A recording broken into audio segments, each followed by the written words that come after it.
If I may have your attention, please. At this time, we're going to begin the services here in our chapel for Mrs. Selma Hoffman. As we begin the service, I would ask if any of you might have a cell phone or any other noise-making device, please turn them off at this time. Officiating the service here today is Rabbi Jason Fenster from Congregation B'nai Jehoshua Beth Elohim in Deerfield. Thank you.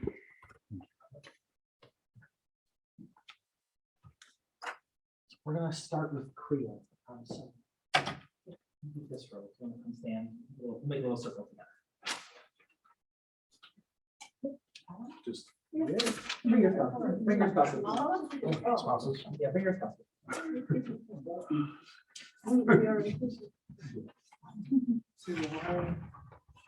This ribbon, which is the ancient ceremony of Creole, which means to tear. That torn ribbon is an outward manifestation of that which happens inside. You hear that tearing, it's to mirror the tearing that happens inside our hearts. You wear it for the week. It's a reminder to people around you that something is torn, something is broken. Offer you an extra measure of patience or kindness. When we tear it, we say the words Baruch Dayan Ha'emet, which means blessed is the true judge. Not to say that God has a purpose in the loss of a loved one.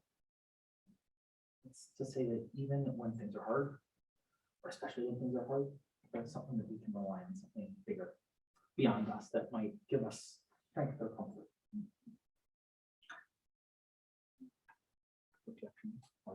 Baruch Dayan Ha'emet.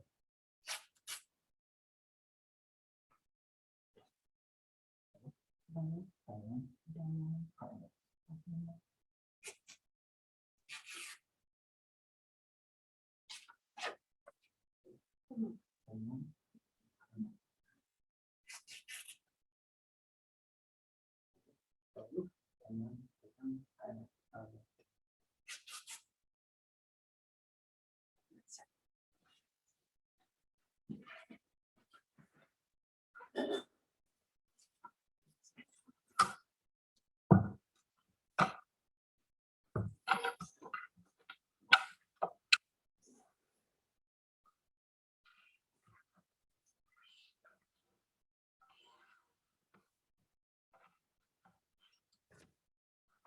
We're here to do something sacred, something hard, something important, but something sacred.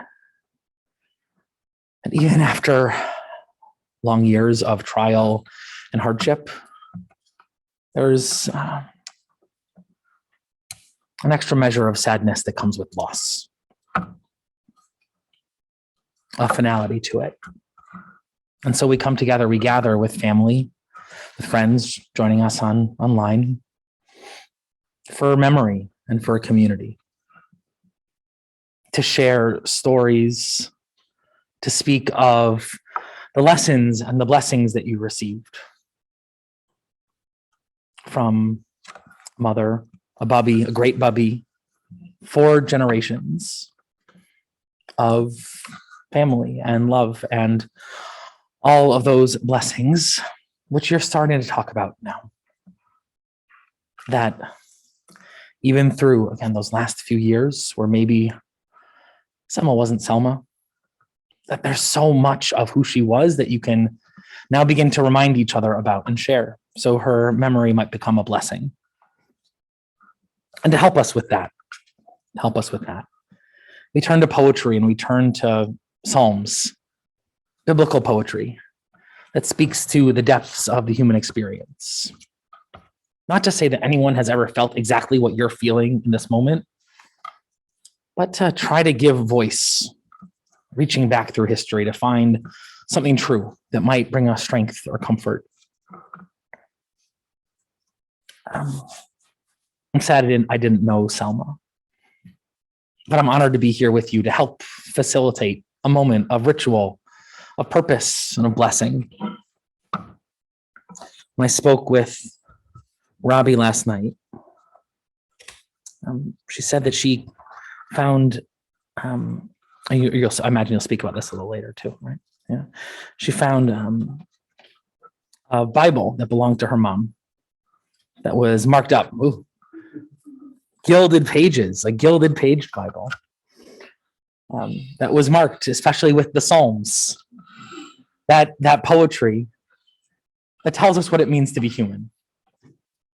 And then flipping through, there were pages that were circled and highlighted and underlined, notes. And this one caught your eye from Psalm 36. Adonai b'hashamayim chastecha emunatcha ad shchakim. God, your loving kindness reaches to heaven. Your faithfulness to the skies. Your righteousness is like the mighty mountains. Your justice like the great deep. Man and beast you preserve, O God. How precious is your loving kindness, O God. Humanity shelters in the shadow of your wings. They feast on the rich fare of your house. You let them drink at your refreshing stream. For with you is the fountain of life. By your light do we see light.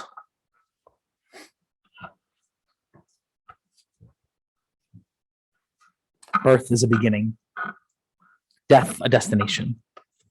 But life is a journey, a going, a growing from stage to stage, from childhood to maturity and youth to age, from innocence to awareness and ignorance to knowing, from foolishness to discretion, and then perhaps to wisdom, from weakness to strength, or strength to weakness, and often back again, from health to sickness, and back we pray to health again, from offense to forgiveness, from loneliness to love, from joy to gratitude, from pain to compassion, and grief to understanding, from fear to faith, from defeat to defeat to defeat, until looking backward or ahead, we see that victory lies not at some high place along the way, but in having made the journey stage by stage, a sacred pilgrimage. Birth is a beginning and death a destination, but life is a journey, a sacred pilgrimage, made stage by stage, from birth to death, to life everlasting. We have a custom to offer the 23rd Psalm in moments like this. We know the 23rd Psalm. It speaks of the valley of shadows. And maybe that's where you sit at the moment, in a valley of dark shadows. Maybe you've been there for some time. Maybe just entering that valley in this moment. It's okay. It's okay to sit there for a spell. To take a moment just to sit in the dark shadow. What I love about this psalm is it continues. The last stanza we forget about often. The end, it tells us that goodness and mercy are following us all the days of our lives. Mercy from that psalm that your mother picked out. That loving kindness, it's not just following us. The Hebrew literally means chases us. That while we sit in a dark valley, goodness and mercy are chasing us, begging us to notice them. Goodness and mercy are urging us out of the valley towards light. That in all of our days, the blessings, the legacy, the love that you shared and that you received chases you out of darkness towards light. Mizmor LeDavid, Adonai roi lo echsar, bino deshe yar bitzeni, al mei menuchot yenahaleni.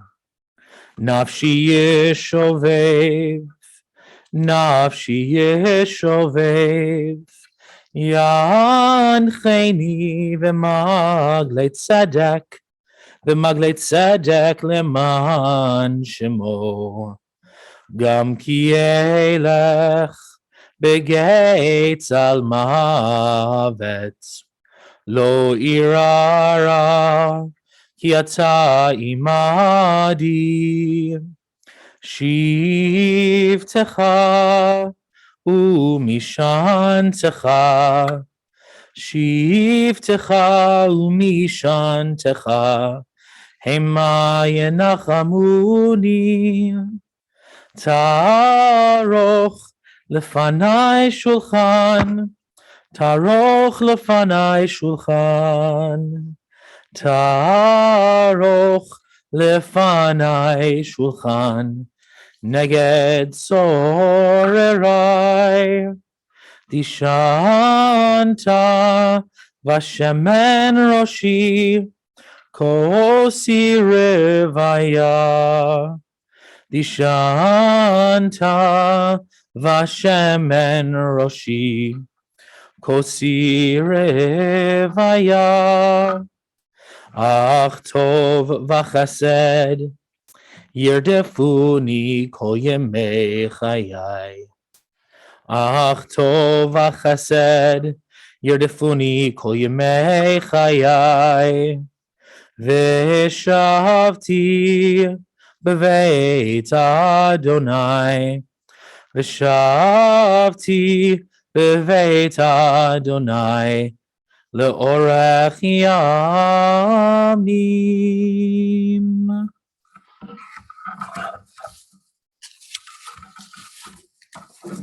We'll read together on the inside.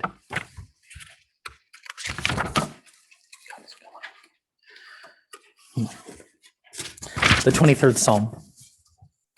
The Lord is my shepherd, I shall not want. He maketh me to lie down in green pastures. He leadeth me beside the still waters. He restoreth my soul. He leadeth me in the paths of righteousness for his name's sake. Yea, though I walk through the valley of the shadow of death, I will fear no evil, for thou art with me. Thy rod and thy staff, they comfort me. Thou preparest the table before me in the presence of my enemies.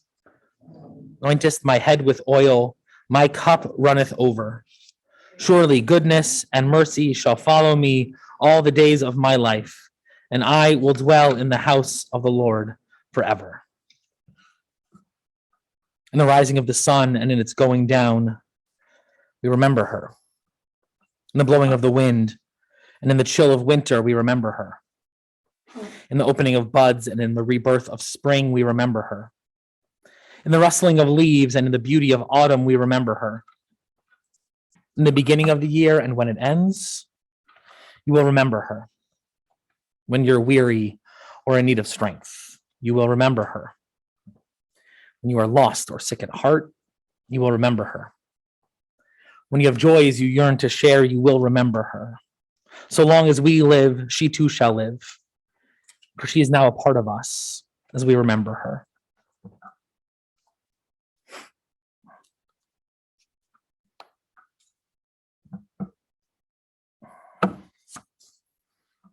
Our custom in moments like this, and in the days and weeks that follow as we start to share stories, because speaking of memory is a sacred obligation.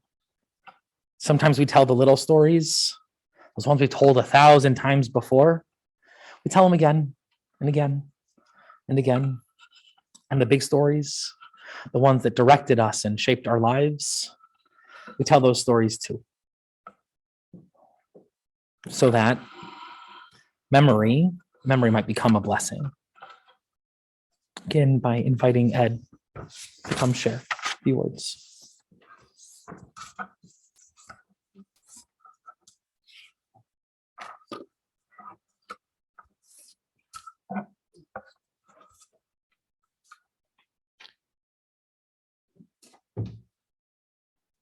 Ed.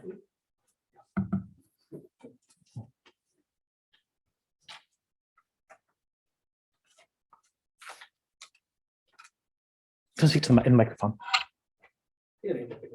For the Zoom as well. Yeah.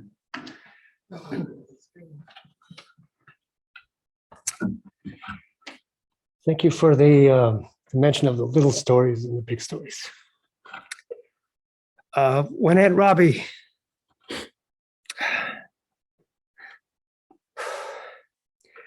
called me in Oregon about 2.5 years ago. Said, Mom, excuse me, taking a turn for the worse. Get your tush back here. So on the plan, I started writing. And I couldn't believe how many little stories there were. About 5 little pages of single space scribbles, which for the sake of this ceremony got reduced. Before anything else, I'd like to especially thank my adorable sister, Robbie, and her doesn't miss a trick husband, Scott, for more or less holding mom's life together since dad's passing.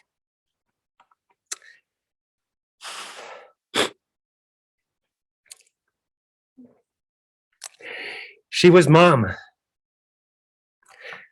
Falling asleep or pretending to fall asleep to her singing often Pripachik at our bedside was to feel touched by the voice of a nightingale. And she always let us lick the beaters. She was the neighborhood schlepper. Every doctor's office, barbershop, and Hebrew school carpool knew about the famous the red 62 Chevy station wagon full of screaming kids. She was the family archivist, with the family's only comprehensive Rolodex we always made fun of, but were so grateful for. And for 25,000 priceless family photos and home movies. She was a child of the Depression who, after dad discovered when he got buried in a landslide one evening after opening the freezer, stashed 29 expletive deleted loaves of bread so we should never run out. Sound familiar? She radiated unconditional love for her family, especially for the love of her life, Jack. She was so proud to be Mrs. Jack Hoffman. She was the belle of the ball wherever they went together, and that pride never left.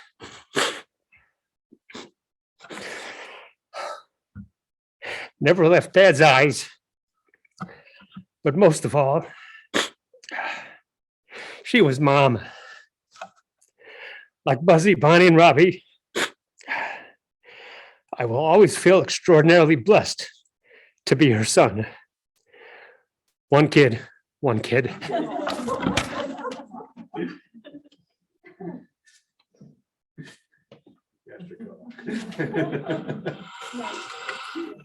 Robbie?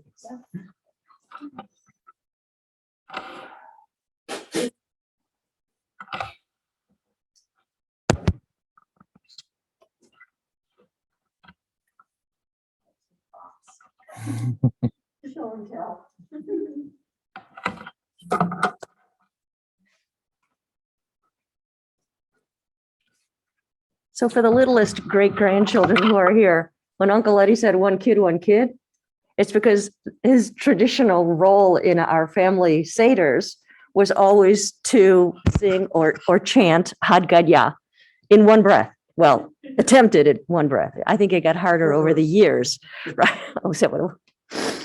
And yeah, Had Gadya is actually Aramaic for one kid, which means a baby goat, I think. Yeah, I should know these things. Worship. See, he still knows it. Oh, okay. So Rabbi Fenster mentioned that I discovered, or maybe opened for the first time, Mom's Bible a few years back. I guess I had been keeping it since we packed up their house in Highland Park after Dad died. And so, oh, this is smart. There's a clock, little clock here, so I don't talk too long.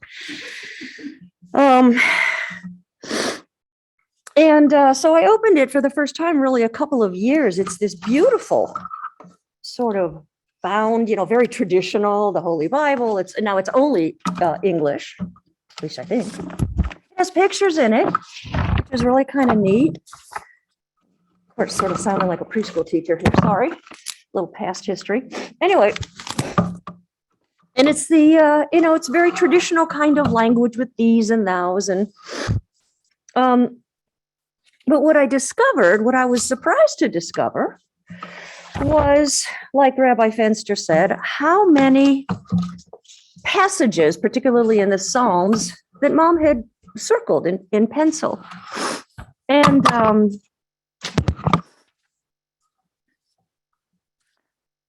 And the fact that the binding of this Bible was so used and worn, I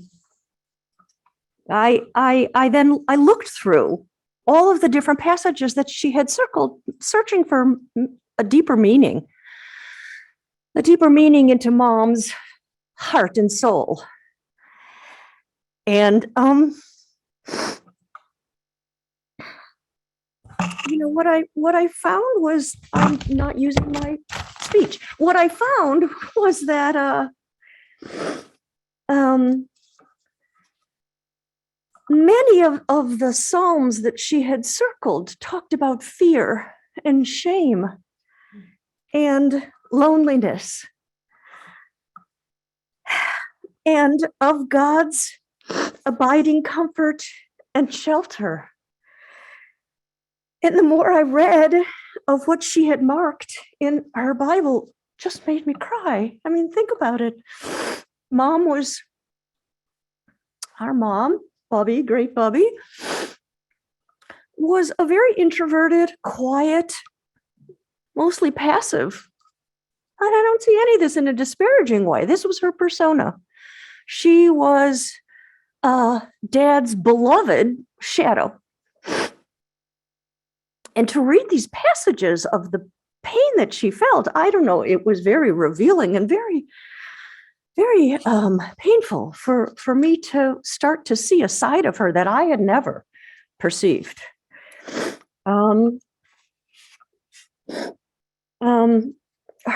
Her strongest loving relationship, like Ed said, was with Dad.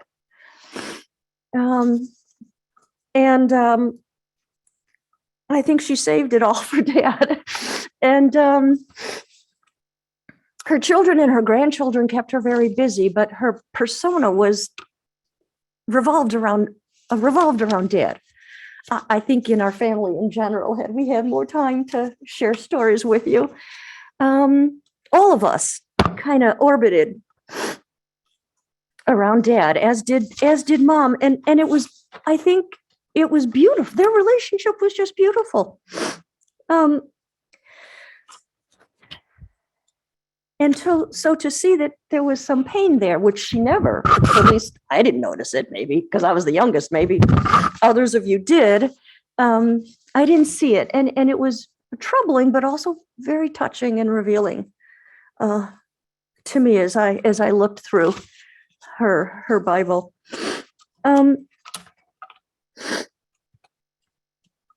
I meant to say thank you to those of you who are watching us from afar. I know that we're some people who are watching this ceremony around the country and in Israel and hopefully Ghana in Russia also. So thank you for participating and just being here with us, and welcome. Okay. Now, most of us know, oops, is that me? Yeah, that was me. Most of us know that orange was Mom's favorite color. So in her honor, I brought a little something that's orange,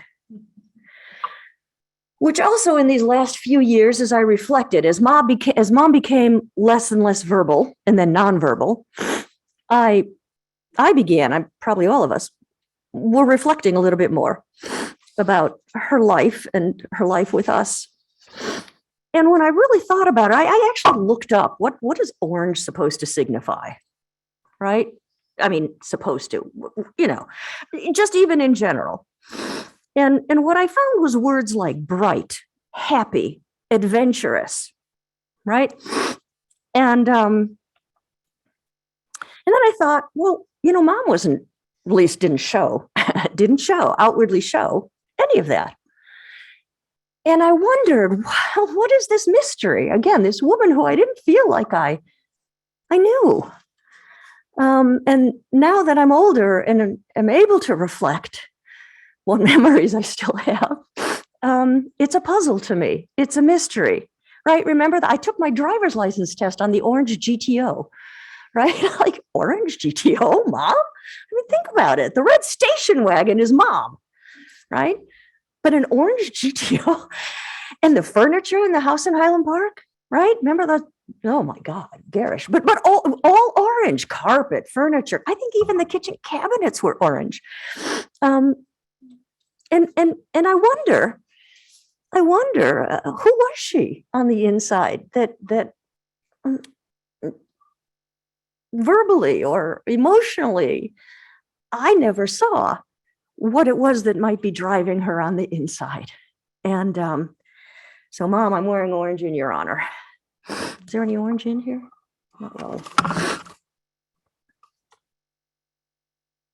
But what I always knew, and I suspect we all had the impression of Mom, like I was saying, is that she was just sweet.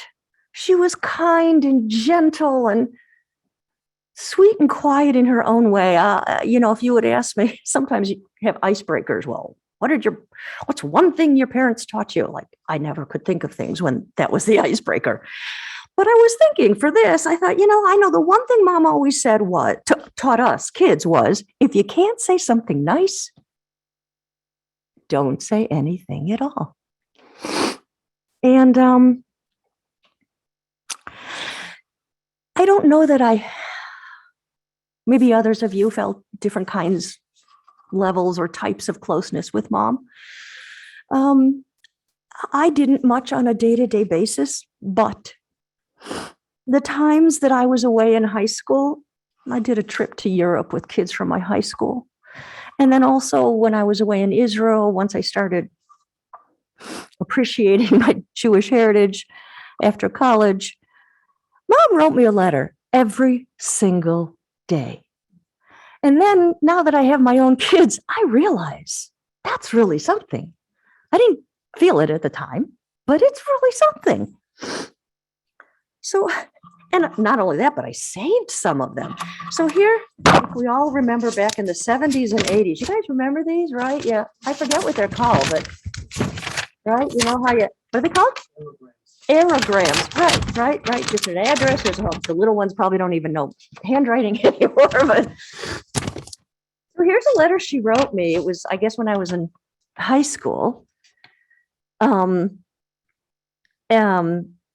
And I must have shared with her that I was feeling a little lost and left out with the other students. Maybe I didn't know them well. I personally don't recall it at all. But here's how she responded to what must have been sort of a sad letter to her. By the time you come home, you'll have enough stories saved up to tell us for months. Be sure to keep track of everything. Uh-oh, I can't read it. Remember her teeny tiny handwriting? Again, that's Mom.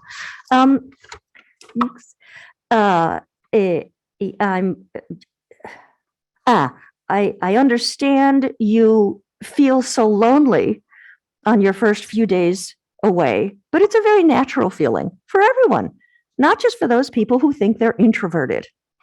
Now you're probably having a great time meeting all the other kids, or by now, you're probably having a great time meeting all the other kids. And for you, that is very natural, regardless of the miserable picture that you paint of yourself. So, I mean, here she is propping me up in a letter, which she, I don't know, didn't do so much in person, but I think in writing, she had that sweet, nice, supportive sense about her with us kids. Almost lastly, another piece of show and tell. Letter I got, not from her. She gave me a gift. And this was post-college. This was 1982. She gave me a gift of a life membership to National Council of Jewish Women, which I had never heard of. I mean, I was just starting my entry into Jewish life and Jewish community. And I thought, not at the time, but when I went through this box of old letters and whatnot from Mom, I thought, how odd for her. Here was this woman who very quiet, very reserved. She had very few friends outside of dad and dad's large circle of friends. And had never been engaged in social justice or activism or, and NCJ, well, maybe you don't know, NCJW is very much an activist organization. Now I'm very involved, like after all these years. Progressive issues on behalf of women, children, families, and really out there, right? And yet this is the gift that mom chooses to give me. Like, who is this person? Again, this quiet, introverted, not at all social, let alone involved in the bigger issues of the day, of any day. And that's how I think of this membership she gave me, which I then took great use of come the news of November of 2016. And I got involved and now I'm extremely active. So, and I never even talked to her about it. It just happened because I remembered on November 8th or 9th of 2016, after that election, I remembered, wait, I think I'm a life member of one of these Jewish women's organizations that cares about progressive issues. I called up the office and sure enough, I was. And then I remembered, oh yeah, mom got me that. Who knew? It's a mystery. It's a mystery. So really, I just, all I want to say is I'm grateful for the 3 days that the couple generations of us have had together as we did our vigil for mom by her bedside in her room. Like Rabbi said, we were able to share stories, big and small. We each had our private time with her at the end. And for me, the best part, though, was, I guess it was yesterday, we were talking about names and naming and how we went from generation to generation using ancestors' names to pass on the family stories. Where and when, all the shtetl stories. And so what I realized through those conversations, we knew a lot of dad stories, but we don't know mom stories. We struggled to remember how we were named after Bubbie's side, because mom never talked about her parents, her background, their struggles as immigrants, their experiences in Lodz and Odessa before they came to this country.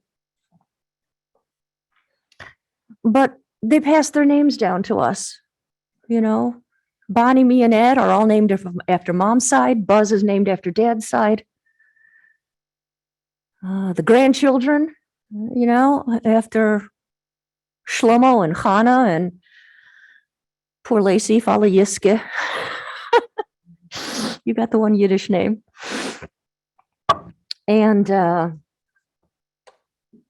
Ilana got a piece of Yaakov, mom's dad's name, Yael. And again, like the rabbi said, I feel real strongly that having those couple of days together with you all reminded me that at one time we were a very close community, our family. And I enjoyed actively sharing those memories, where and who we came from. And to me now, these last few days will become sacred memories. That's it. So I've asked Rabbi Fenster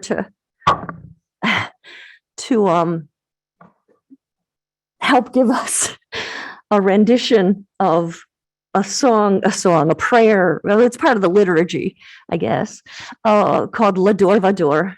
And in the Reform movement, there's a beautiful rendition of it. And we sing it in our synagogue. And I actually printed up some copies I don't know if anybody knows it, but I'm going to stand up here with Rabbi Fenster.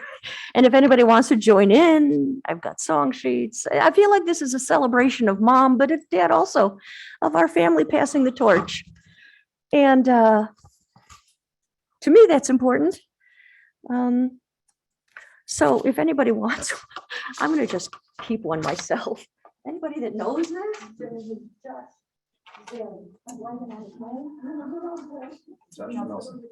Nelson, thank you, Josh Nelson. Here you go. You can pass out that seat one. Everybody wants. I figured it's the printer jams.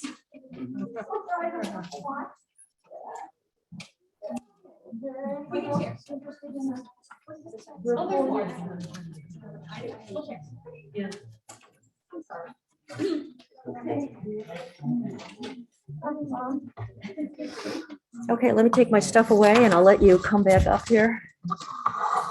I think I sniffled too much. Don't worry.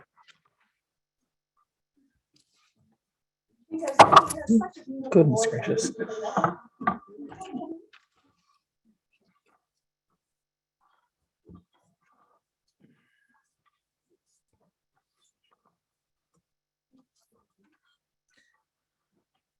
We are gifts and we are blessings. We are history in song. We are hope and we are healing. We are learning to be strong. We are words and we are stories. We are pictures of the past. We are carriers of wisdom, not the first and not the last. L'dor vador nagid God lecha. L'dor vador, we protect this chain. From generation to generation, L'dor vador, these lips will praise your name. Looking back on the journey that we carry in our heart, from the shadow of the mountain to the waters that would part. We are blessed and we are holy. We are children of your way. And the words that bring us meaning, we will have the strength to say. L'dor vador nagid God lecha. L'dor vador, we protect this chain. From generation to generation, L'dor vador, these lips will praise your name. L'dor vador, from generation to generation. We speak of goodness and greatness. Whatever light and love we've found, blessings we received. This rendition is powerful, I think, especially in this moment. It tells us these lips will praise your name. The Hebrew word for memory, they shared with Robbie and Scott yesterday, the Hebrew word for memory is zecher, which means to remember. But it doesn't just mean to remember, it also means to mention, as if to say that memory is not supposed to live in our heads or in our hearts, but memory has to live on our lips. We have to share it. We have to speak it with each other, friends, the generations that come after. And that when we speak memory, all of those stories, again and again and again, Zecher Tzadik Livracha, the memory of our righteous loved ones, become a blessing. And my hope for all of you, a prayer, is that as you find comfort in the midst of loss, as you remember that you feel surrounded, enveloped by blessing, the blessing of each other, of a family built up around a couple that sustained each other and sustained you. I'm blessed by the memory and the legacy of those you've loved. We'll turn now to the memorial prayer. I'll ask you to please rise.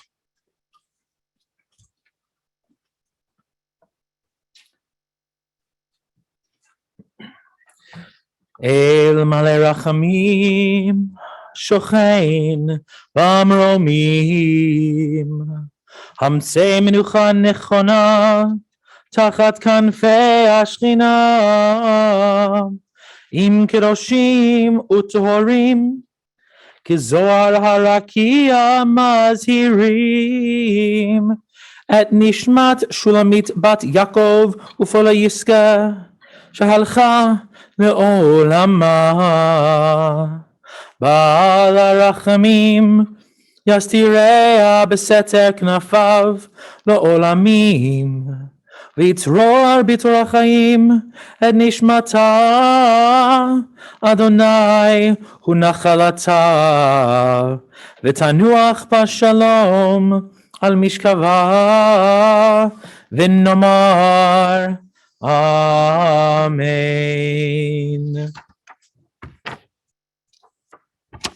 God, full of compassion, thou who dwellest on high, grant perfect rest beneath the sheltering wings of thy presence, among the holy and pure who shine as the brightness of the firmament, unto the soul of Selma Hoffman, who has gone unto eternity. Lord of mercy, bring her under the cover of thy wings, and let her soul be bound up in the bond of eternal life. Be God's possession, and may her repose be peace, to which we say, Amen. Be seated.